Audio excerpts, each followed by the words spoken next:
Bismillahirrahmanirrahim. Assalamu alaikum students of class 6. Today we are going to solve the remaining exercise questions of unit 2. This is video 4 of this unit. So let's begin the exercise questions. Part D is match the following descriptions with the words. Beta, if you remember in our previous video we had discussed onomatopoeic sounds. अगर आपको याद हो तो अपनी video number 3 में हमने बहुत सी onomatopoeic sounds discuss की थी. Onomatopoeic sounds कौन सी sounds होती हैं?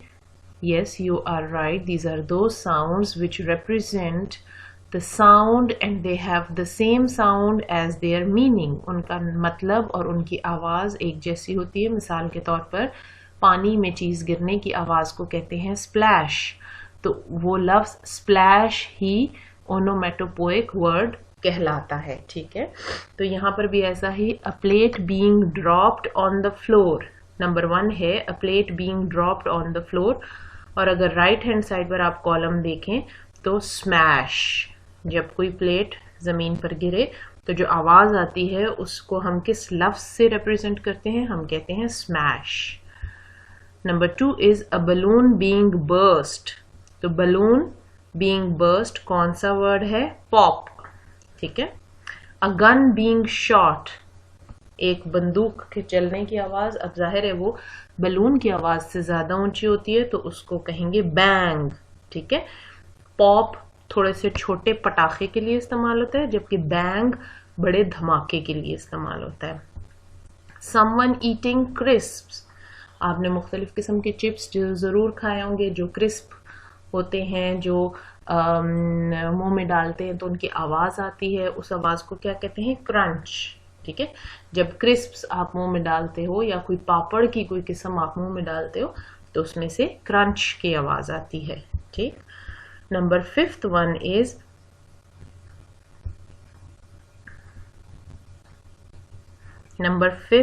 a light being switched on. Click. ठीक है. A fierce dog. A fierce dog कैसे करेगा? He will growl. Growling की आवाज़ आएगी. A small bell being rung. छोटी सी घंटी की आवाज़ कैसी होगी? Tinkling की आवाज़ होगी और उसको हम कहेंगे tinkle. ठीक है. अब नेक्स्ट पे चलते हैं बेटा. आगे एक्सरसाइज में आपके पास बहुत सारे सेंटेंसेस दिए हुए हैं. डिफरेंट टाइप्स ऑफ सेंटेंसेस आपको बताए हैं. आपको ये पहले सेंटेंसेस समझने हैं और फिर इनको ढूंढना है कि कौन सा सेंटेंस कौन सी टाइप का है. तो गौर से सुनिएगा और समझने की कोशिश कीजिएगा. A declarative sentence makes a statement. आमतौर पर सेंटेंसेस कितनी टाइप्स के होते हैं?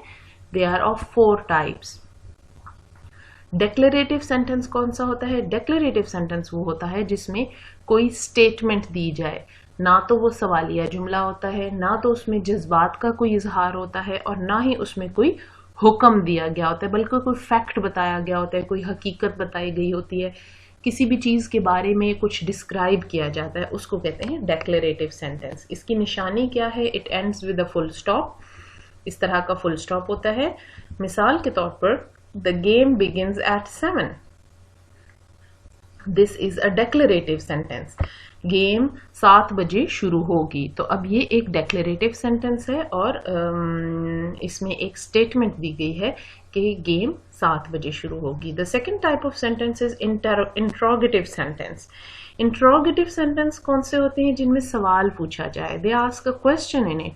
It ends with a question mark. उसकी सबसे पहली निशानी जो बहुत आसानी से आप जान सकते हो कि उन सवालों के आखिर में सवालिया निशान आता है, क्वेश्चन मार्क आता है, फुल स्टॉप नहीं आता. The example is did you finish your homework? जी, क्या वाकई आपने अपना पिछला होमवर्क कर लिया है?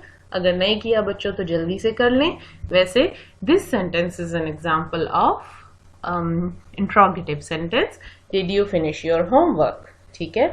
लेकिन वैसे दिल में इसका आंसर भी सोच लीजिए और जल्दी से अपना होमवर्क पूरा कर लीजिए. An imperative sentence gives an order or asks someone to do something. It ends with a full stop. Imperative कहते हैं जरूरी को और order को. ठीक है. तो डिक्लेरेटिव सेंटेंस और इम्पेरेटिव सेंटेंस ये दोनों फुल स्टॉप पर ख़त्म होते हैं, नंबर 1 टाइप और number 3 type. Number 1 is declarative and number 3 is imperative. दोनों के आखिर में फुल स्टॉप आता है, both of these sentences end in a full stop, but the difference is that in imperative sentence a command is given, an order is given. Imperative sentence वो sentence होता है जिसमें कोई command दी जाए, कोई order दिया जाए, कोई हुक्म दिया जाए, ठीक है। Please answer the phone. अब मिसाल के तौर पर दो लोग कमरे में हैं और फोन बजता है, तो एक दूसरे को कहता है कि प्लीज आंसर द फोन, जी प्लीज आप फोन को उठाइए और जवाब दीजिए। Now, although this sentence begins with please, which is a request, but still it is a type of polite order. अगरचे कि ये जुमला प्लीज से शुरू होता है, जिसका मतलब ये है कि ये एक रिक्वेस्ट है, एक दरखास्त की गई है, उस तरह सख्ती से ऑर्डर देने वाली बात नहीं है, मगर फिर भी ये एक imperative sentence है। Number 4, an exclamatory sentence shows strong emotions like joy, anger, sorrow. Exclamatory sentence कौन सा होता है जिसमें जज्बात का इजहार हो, जैसे खुशी, गुस्सा, गम। It ends with an exclamation mark. उसके आखिर में ये इस तरह का exclamation mark आता है। Oh no, I spilled juice all over my new dress. अब अगर अचानक किसी से गलती से कोई जूस अपने नए कपड़ों पर गिर जाए तो वो जाहिर एकदम से परेशानी और एकदम से एक्साइटमेंट में, जो कि नेगेटिव एक्साइटमेंट होती है, उसमें एकदम से कहेंगे कि ओह नो मेरे से जूस गिर गया। तो इसमें जज्बात का इजहार है। This would be called an exclamatory sentence and it would end in a mark of exclamation। ठीक है, इसको exclamation mark या mark of exclamation कहते हैं। ये आप देख रहे हैं कि इस सेंटेंस के आखिर में भी ये दिया हुआ है। अब पार्ट ई जो है उसमें आपने मुख्तलिफ टाइप्स ऑफ सेंटेंसेस को पहचानना है, पढ़ते हैं, और उसके साथ साथ एक रिडल भी है। वो रिडल आपने खुद सॉल्व करनी है। किस तरह से सॉल्व करनी है, गौर से सुनिए। Do you know what is the exact word for words of sounds? आपको पता है कि वर्ड्स ऑफ साउंड्स के लिए एग्जैक्ट वर्ड क्या है? वैसे तो आपको मैंने वीडियो के शुरू में बता दिया था, लेकिन अगर नहीं पता तो हम इस रिडल के जरिए आंसर मालूम कर सकते हैं। To answer the question, label each sentence below as declarative, interrogative, imperative और exclamatory. Select your answers from the choices after each sentence.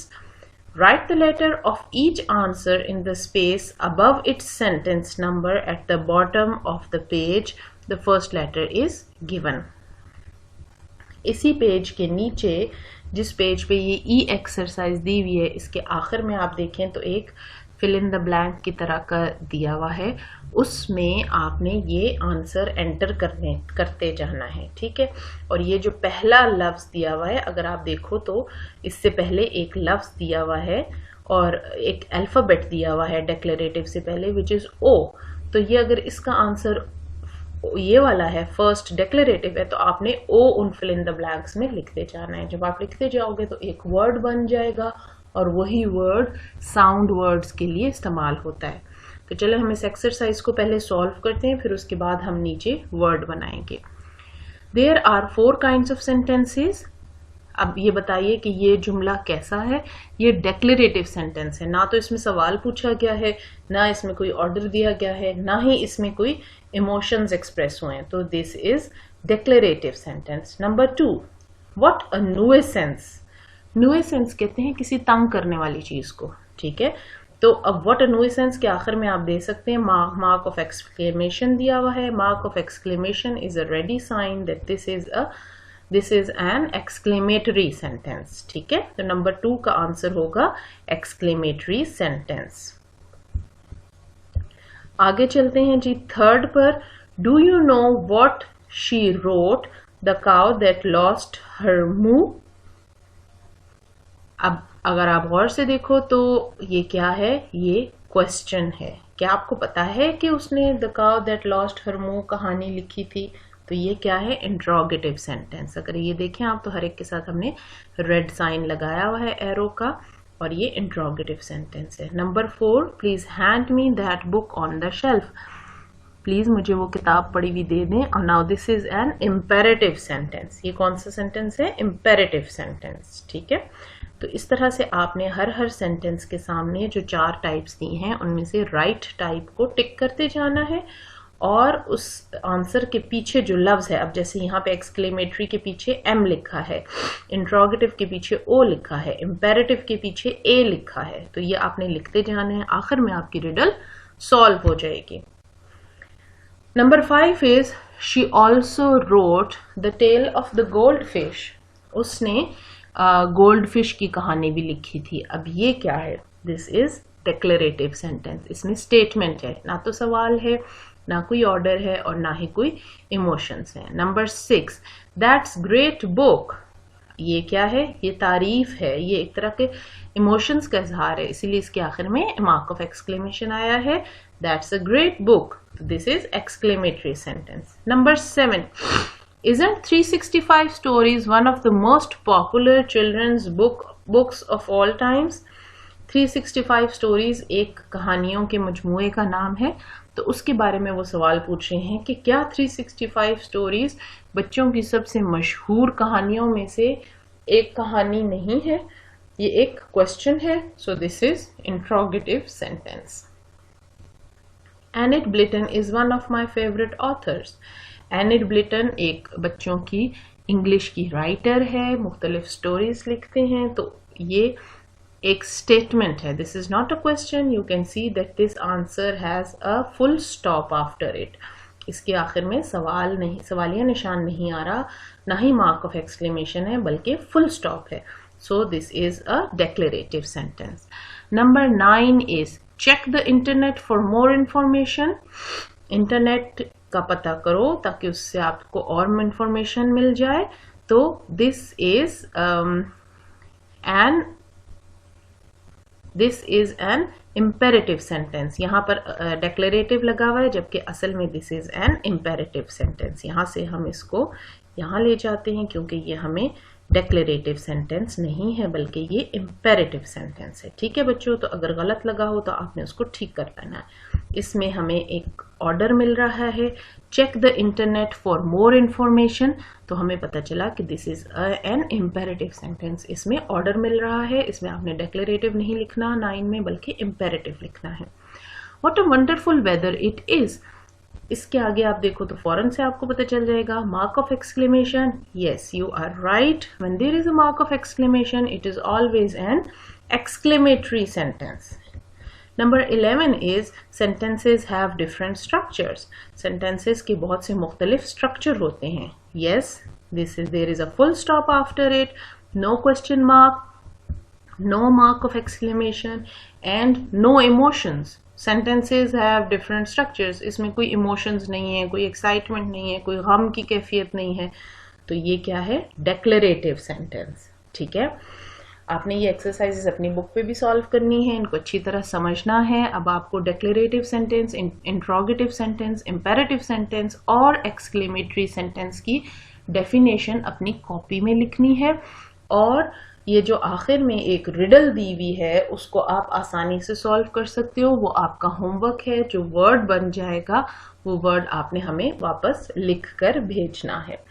अगली वीडियो में हम आखिरी इसका क्वेश्चन सॉल्व करेंगे, which is very important, which is the grammar portion, and it will tell you about different parts of speech. अभी हमने different types of sentences पढ़े। अगली वीडियो में, जो कि इस यूनिट की लास्ट वीडियो होगी, हम डिफरेंट पार्ट्स ऑफ स्पीच पढ़ेंगे। तब तक आप अपना होमवर्क खत्म कर लें। Declarative sentence, interrogative sentence, imperative sentence और एक्सक्लेमेटरी सेंटेंस के डेफिनेशन अपनी कॉपी में करें और बाकी सारी एक्सरसाइज बुक में करें।